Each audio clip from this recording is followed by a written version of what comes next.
Guys, ito ang tanim naman ni Farmer TV, guys. Ayan guys, may masamang balita. Dinaanan ng kalabaw. May kalabaw na nakawala kahapon ng hapon.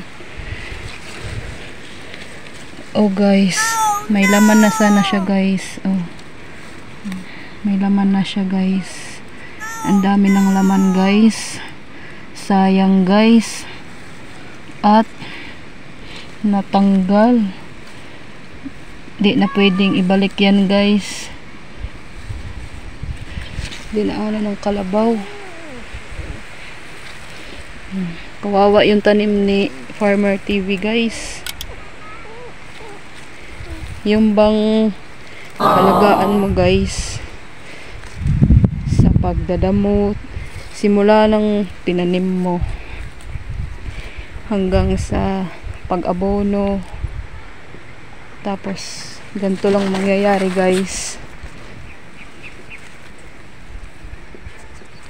diba guys?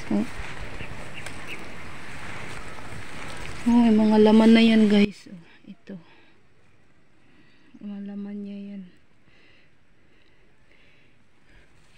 pero wala. Hindi kasi nila tinatali ng maayos yung kalabaw nila. Kalabaw ng kapitbahay yan guys.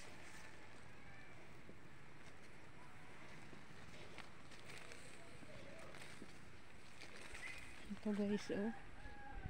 Kawawa naman yung mani ni Farmer TV guys.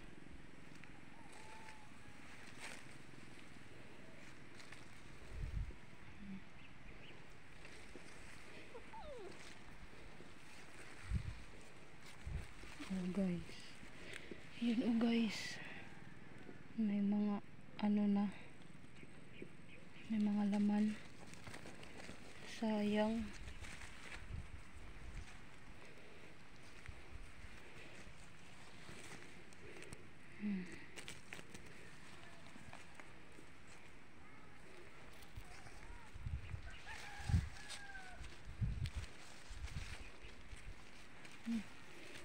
Tignan mo guys, magkakalaman pa ba yan?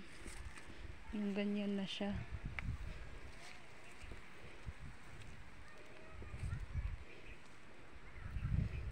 Ang lawak ng pinsala ng kalabaw guys. Wala na.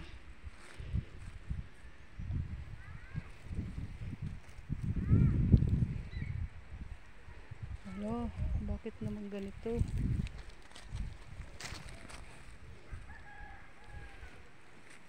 Yan, mga apak yan ng kalabaw guys. Yan oh, ang lalaki. Ito yung iba, tanggal na talaga. Wala na.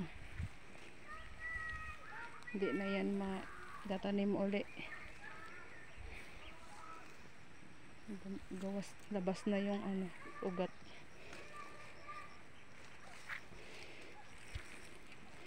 Nanlumo si Farmer TV guys sa nangyari sa kanyang mani. Kahit sino naman guys, yung pinaghirapan mo, tapos biglang makikita mo isang araw ganyan. Sa tingin mo guys, anong mararamdaman mo kung sa'yo nangyari yung ganyan?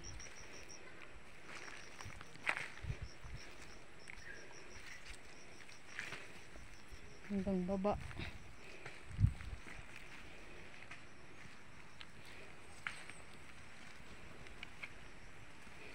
Ang lawak ng pinsala, galing taas papunta dito sa baba. Hindi pa nakontento guys, pumunta pa dito sa kamote. Oh guys, labas na ang ano, ugat. Punta dito. Yun oh. Labas na yung laman ng kamote guys oh.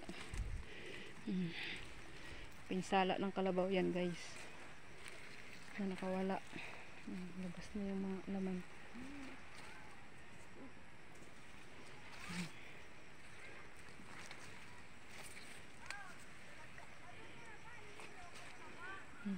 Layo guys.